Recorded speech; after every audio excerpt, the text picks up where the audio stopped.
Olá, meus amigos. Antes de entrar na história do vídeo de hoje, eu quero mandar um abraço carinhoso para o Maurício Chagas. Obrigada, viu, querido, pelo carinho e por participar aqui do canal fazendo comentários, viu? A nossa brasileirinha de hoje, ela ainda é um membro ativo na igreja e ela traz aqui alguns assuntos que é muito interessante a gente debater e conhecer, tá? Ela fala o seguinte: Olá, Vânia, espero que esteja tudo bem. Tenho 22 anos, nasci e cresci na igreja mórmon e estou até hoje, infelizmente.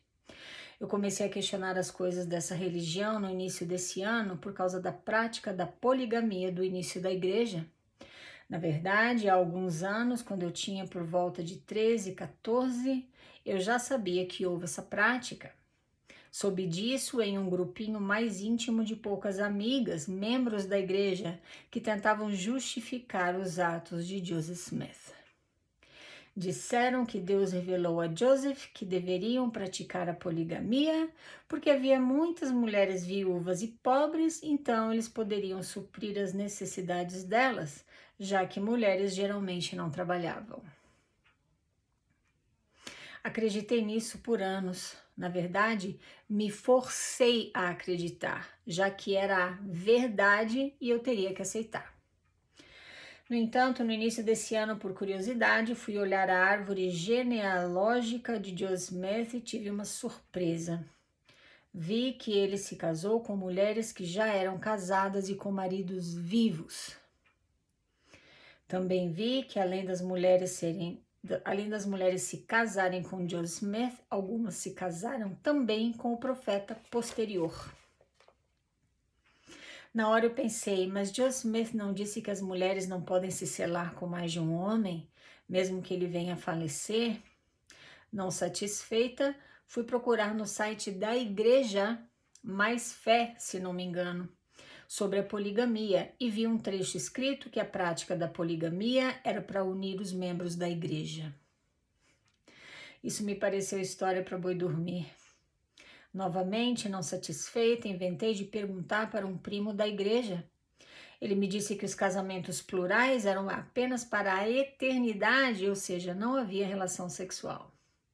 Perguntei também para outro primo que era bispo e ele disse que a poligamia aconteceu para que aumentasse a quantidade de pessoas na igreja verdadeira. Depois de ouvir essas contradições, eu fiquei com essa pulga atrás da orelha por um tempo, mas acabei deixando esse tema de lado. Aliás, nesse tempo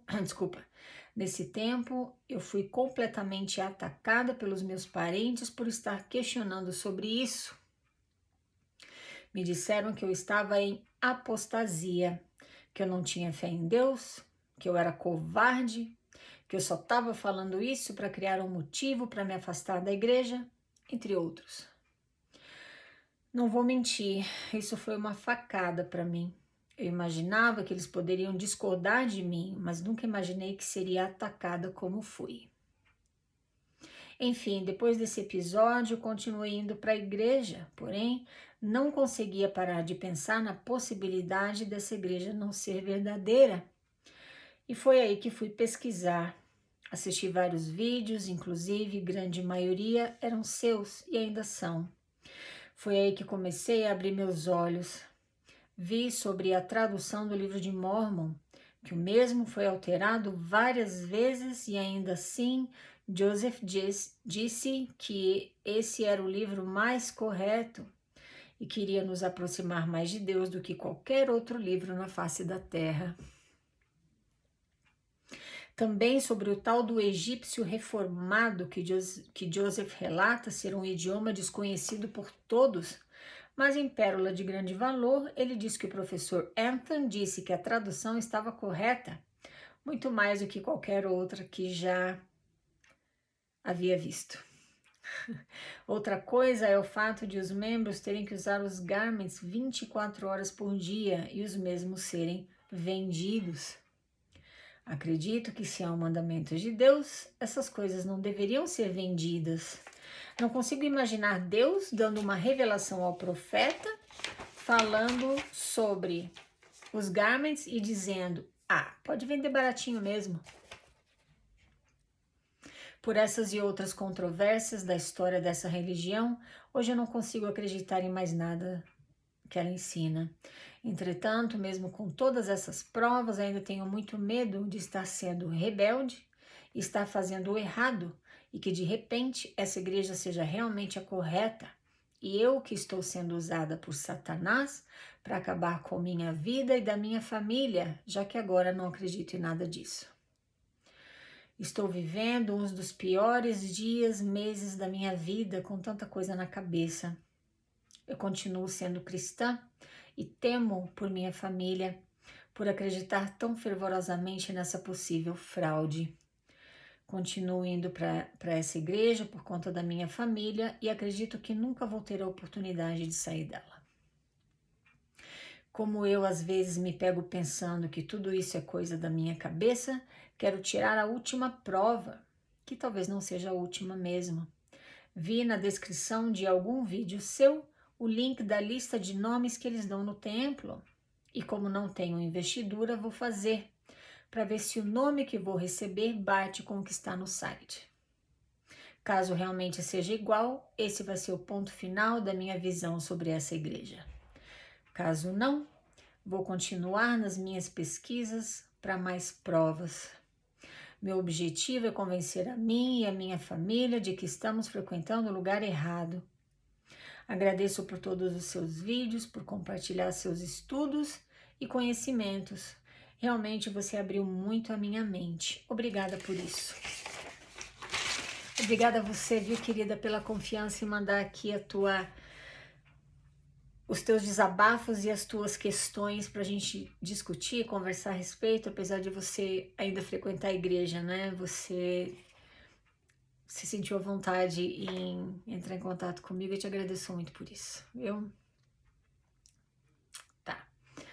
Então ela fala aqui que ela nasceu e cresceu na igreja.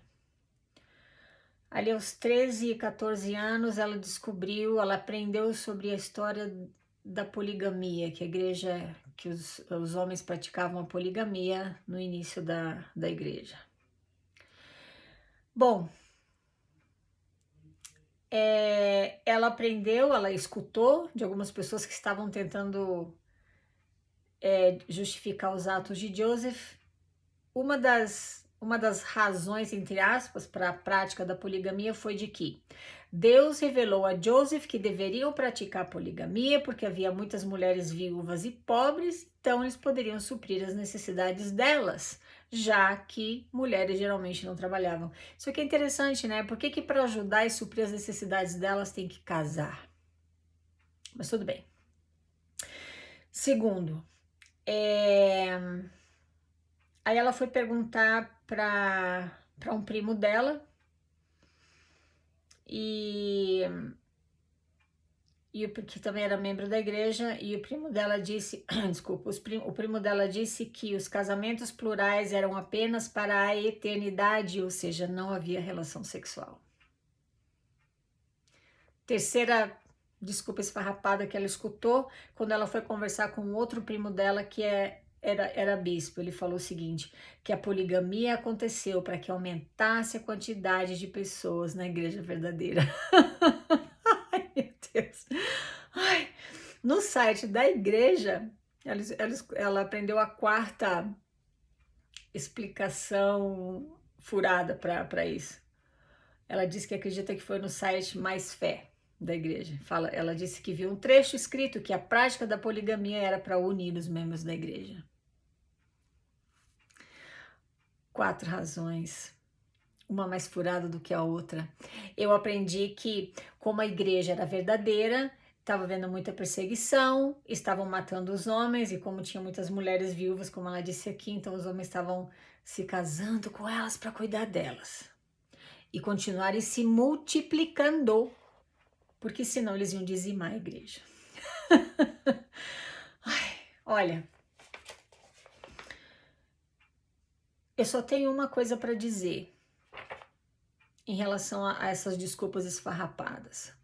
Talvez se você é um membro da igreja que acredita que a poligamia foi, como é que fala? Revelada por Deus e tudo, e você coloca a história de Abraão como uma justificativa para essa prática, eu queria te perguntar uma coisa. Afinal de contas, a Igreja Mórmon ou a Igreja de Jesus Cristo dos Santos dos Últimos Dias, ela é abraâmica ou ela é cristã? Até onde eu sei, ela se diz cristã. Me mostra no Novo Testamento onde é que Jesus Cristo justifica a prática da poligamia.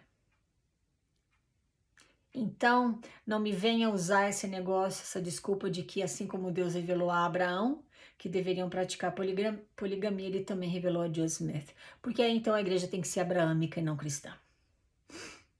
Até onde eu sei, a igreja mórmon adota os 10 mandamentos e um deles é não adulterarás. Como é que você pode se casar espiritualmente com várias mulheres, tendo relações sexuais com elas? Sim. O que você nunca vai aprender na igreja e nem no site, em nenhuma fonte autorizada por ela, é a real história da origem da poligamia, que eu já contei aqui, mas eu vou dar uma pincelada de novo para refrescar aí a memória. Joseph Smith, na época que ele estava organizando a igreja, eles tiveram por um tempo uma moça morando na casa dele e de Emma, chamada Fanny Alder. Ela tinha 18 anos de idade, ela ajudava nas tarefas da casa, e então morava com eles. Um dia a Emma saiu para fazer algumas coisas e acabou chegando em casa mais cedo do que ela havia dito que chegaria. Acontece que chegando em casa, ela não encontrava nem Joseph nem Fanny. Pensou, onde será que eles estão, né? Então ela foi atrás da casa onde eles têm um celeiro e pela fresta da parede, né, do celeiro, ela viu os dois tendo relações sexuais lá dentro. Ele já se dizia nessa época ser o profeta da restauração. A Emma não sabia o que pensar sobre isso. Ele conversou com Hiram, o irmão dele, e Hiram teve a brilhante ideia e falou o seguinte: não, para você sair dessa situação, o que você tem que fazer é dizer para ela que você recebeu uma revelação de Deus de que você deve praticar a poligamia e que ela precisa aceitar. Como é que a gente sabe disso? Porque Clayton, o secretário de Joseph nessa época, escreveu no diário dele os detalhes dessa conversa que Hiram e Joseph tiveram na frente de Clayton. E Joseph achou que era uma boa ideia mesmo, então ele começou a citar para Clayton essas palavras, essa revelação, que está lá em Doutrina e Convênio 132, e a doutrina mórmon até os dias de hoje sempre vai ser. E ele escreveu então ali a revelação, e Hiram falou então para Joseph: agora você pega essa página e leva para Emma para ela ler e explica para ela que foi uma revelação de Deus. E Joseph falou para ele o seguinte: você não conhece a Emma, ela não vai acreditar, ela não vai engolir essa história. Então ele pediu para Clayton escrever mais uma cópia e manter nos arquivos, porque a Emma ia destruir aquela página com certeza. Dito e feito, ele foi para casa, entregou para ela, explicou: tá aqui a revelação que eu recebi de Deus, lá, lá, lá, lá. Ela leu, não acreditou em nada, embolou e jogou na lareira.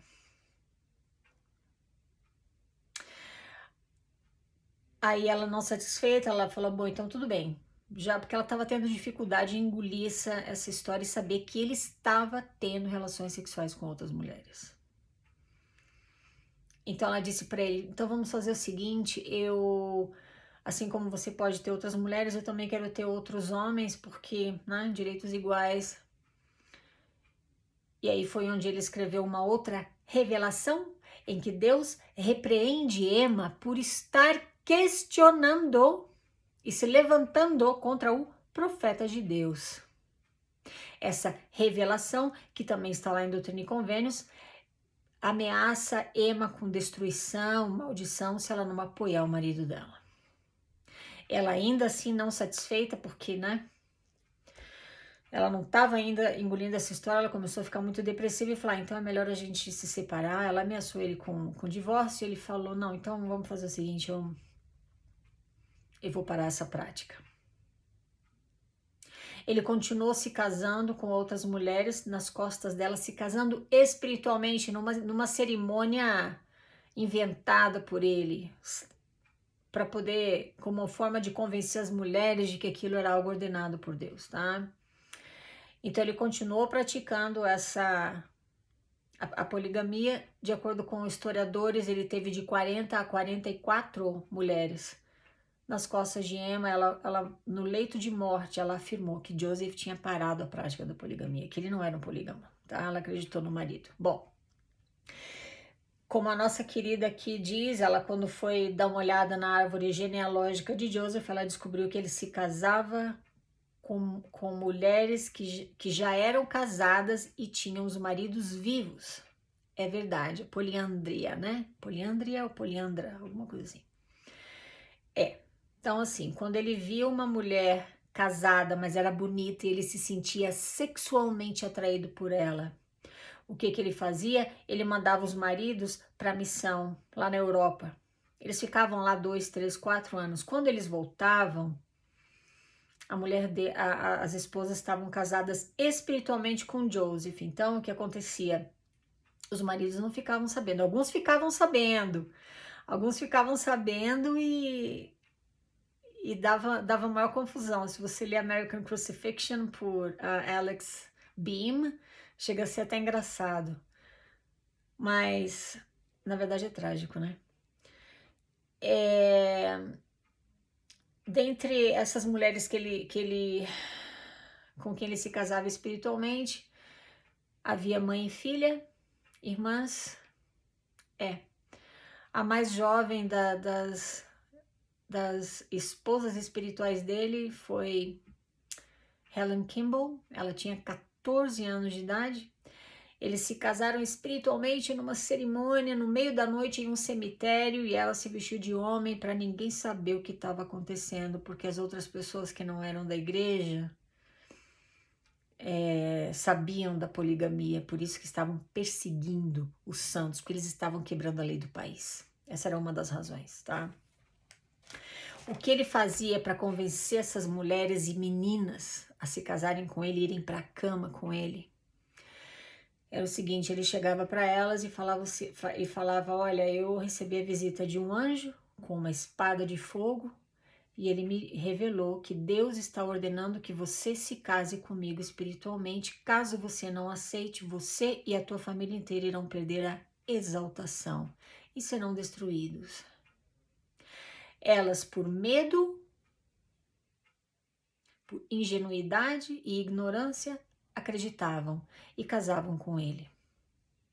Espiritualmente, numa cerimônia criada por ele, iam para a cama. Lógico, o objetivo era terem relações sexuais. Então isso você nunca vai aprender na igreja, porque essa é a verdade sobre a poligamia, tá? Mas faz como ela, que dá uma pesquisada, dá uma fuçada, que você vai encontrar tudo isso na internet, tá? Ai, meu Deus. Então tá. Além dessa questão da poligamia, ela começou a ficar incomodada com relação à tradução do livro de Mórmon, né? Ela diz que ela descobriu que ele foi alterado várias vezes, apesar de Joseph ter dito que aquele livro era o mais correto e que nos aproximaria mais de Deus do que qualquer outro livro na face da terra. Quando eu falo para você que o livro de Mórmon sofreu mais de 3.000 alterações, eu não estou falando de alterações gramaticais, eu estou afirmando que ele sofreu mais de 3.000 alterações doutrinárias. Seria legal se você conseguisse antigas edições e desse uma estudada a fundo e comparasse ao livro de hoje, por exemplo, que você já vai encontrar algumas dessas alterações que foram acontecendo ao longo das décadas, tá?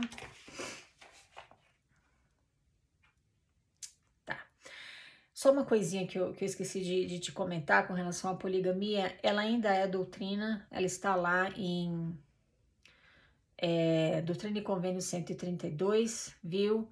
Eles pararam de praticar essa lei em outubro de 1890. Você pode ler a declaração oficial de Wilford Woodruff. Se você ler, você vai entender que o motivo pelo qual ele suspendeu a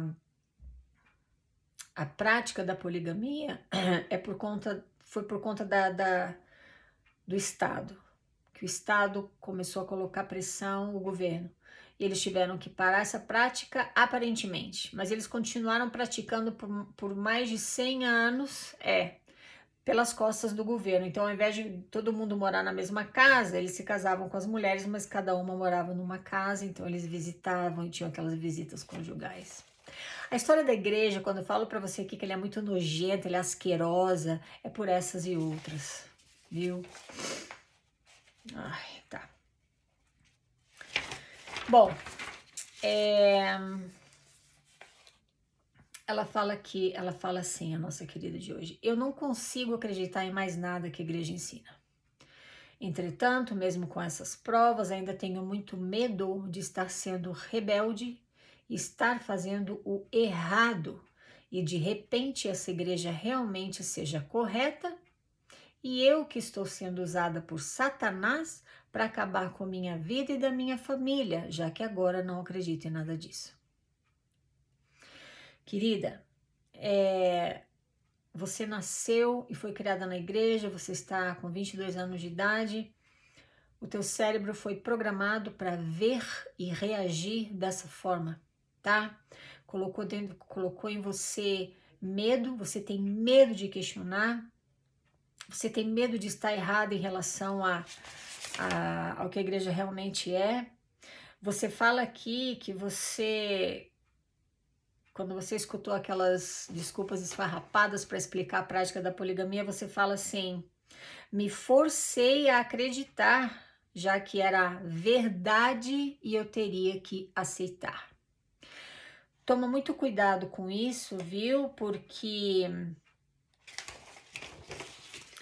quando você faz parte de uma organização que te faz acreditar em coisas que te incomodam e tiram de você o direito de pesquisar onde quer que você decida pesquisar e aprender e descobrir, toma cuidado com isso, porque isso é uma técnica de controle mental também, tá?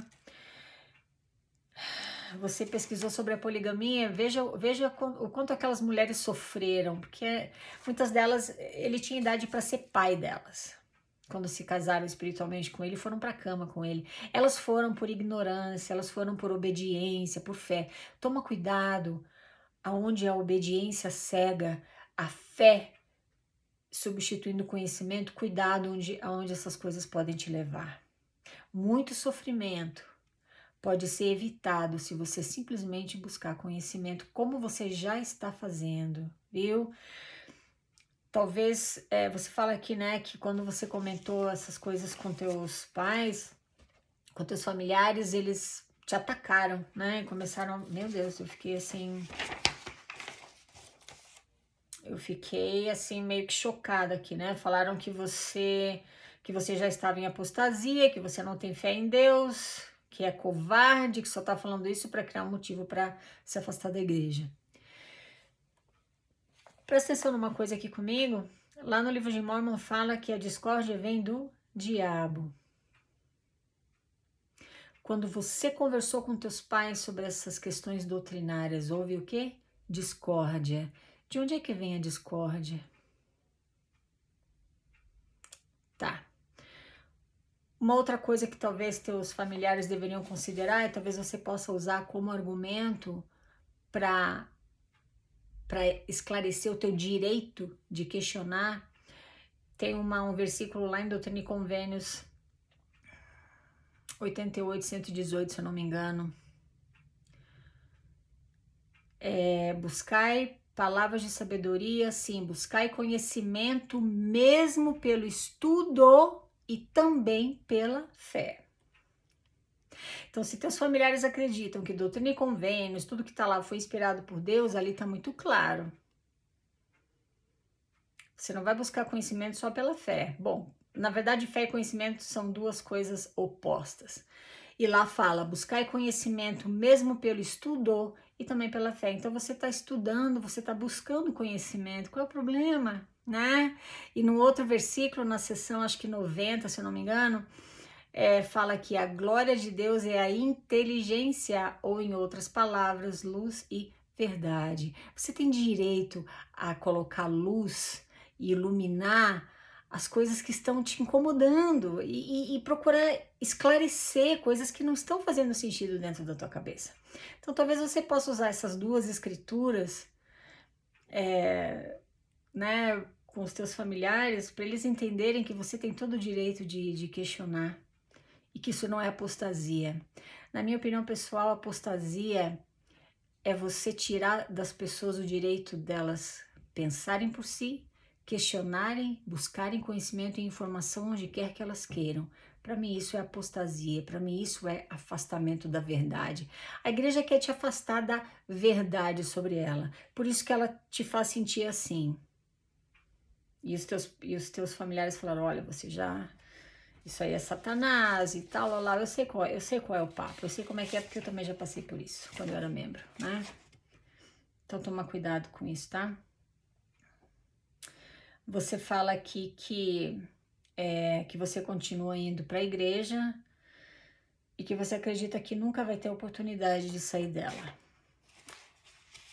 A minha sugestão para você é que você siga buscando, siga aprendendo, concordando, discordando com o que você está aprendendo e tome uma decisão que seja melhor para você, viu? Independente de qualquer coisa, independente do que as pessoas digam, independente do que a tua família pense ou como ela reaja. Tem um momento que a gente tem que se posicionar na nossa própria vida pessoal e fazer o que é melhor pra gente. E entender de uma vez por todas que nós não somos responsáveis pela reação e sentimentos alheios. Agora você é responsável sim pela tua felicidade, viu? Então busca essa felicidade onde quer que ela esteja, dentro ou fora da igreja, tá? Mas busca o que é melhor para você, mesmo que isso venha a modificar o teu relacionamento com teus familiares. Ainda assim vale a pena, viu? Você é muito jovem ainda, então segue buscando e chega e toma a tua decisão, né? Ela diz aqui que ela vai, a última prova, né? Ela fala aqui que vi na descrição de algum vídeo seu o link da lista de nomes que eles dão no templo. Como não tem investidura, vou fazer para ver se o nome que vou receber bate com o que está no site. Caso realmente seja igual, esse vai ser o ponto final da minha visão sobre essa igreja. Caso não, vou continuar nas minhas pesquisas para mais provas. Maravilha! Para você que não sabe, quando você entra no templo Mormon, aquele prédio luxuoso que para você entrar você tem que atender uma série de requisitos impostos pela igreja, você recebe um novo nome. Eles dizem que aquele é o nome pelo qual você será chamado por ocasião da ressurreição. Eles te fazem acreditar, e eu acreditava, que aquele nome é sagrado. Você não conta para ninguém, você não fala esse nome lá fora. Quando você se casar, você vai falar pro teu marido dentro do templo o teu novo nome para ele. Mas ele não pode revelar o nome dele para você. Ai, meu Deus. Existe uma grande diferença entre sagrado e secreto, né? A igreja mórmon não tem nada de sagrado, mas ela tem muitos, inúmeros segredos. O novo nome do templo não é mais nenhum segredo, quanto mais sagrado. Bom, tá aí na descrição deste vídeo também, de todos os outros, eu acho que eu coloquei o link para você entrar no website e olhar os nomes usados no templo. Você vai encontrar lá de vários anos, porque de tempos em tempos eles mudam os nomes, tá? Então, por exemplo, quando eu recebi a minha investidura, quando eu fui antes de ir para a missão, né? Eu estava no CTM, eu fiz a minha investidura no dia 27 de janeiro de 1983. Então, naquela época que eu passei, porque assim, eles têm o calendário ali dos dias do mês, tá? Então, independente do mês que você vá, aquele dia é aquele nome. Então, quem passou no templo naquele dia que eu passei, o novo nome para as mulheres, que era o meu nome também, era Abish. O livro mais correto da face da Terra continuou sofrendo alterações e agora está Abis, na versão, acho que aqui em inglês também, mas era Abish, agora é Abis, tiraram o H.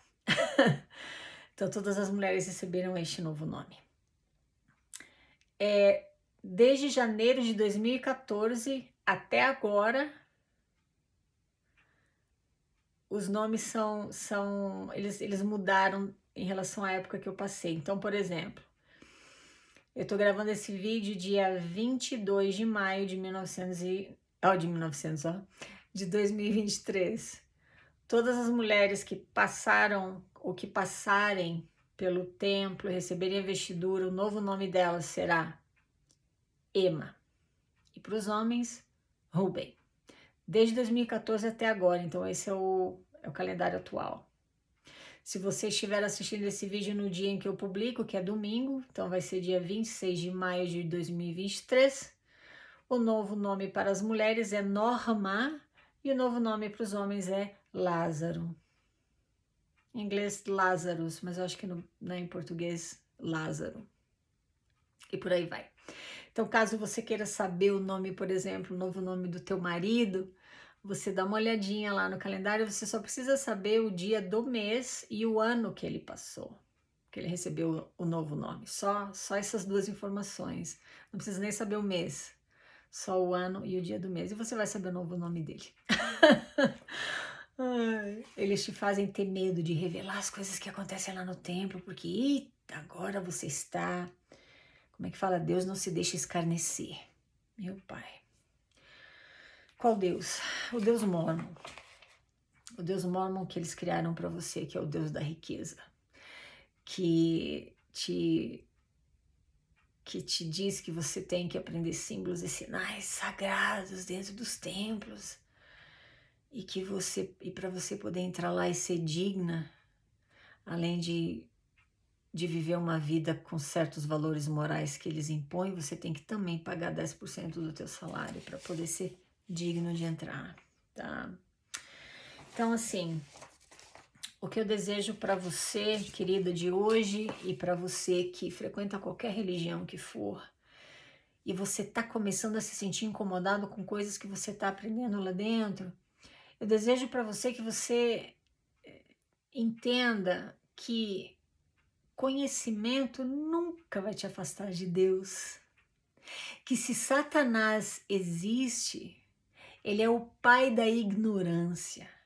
Ele é o pai da submissão, porque ele era, de acordo com o mormonismo, por exemplo, ele ia tirar a liberdade, o livre-arbítrio dos homens. Será que a tua igreja não está fazendo isso, dizendo que é de Deus? Está tirando o teu livre-arbítrio, a tua liberdade de pesquisar, de fuçar, de aprender, de questionar.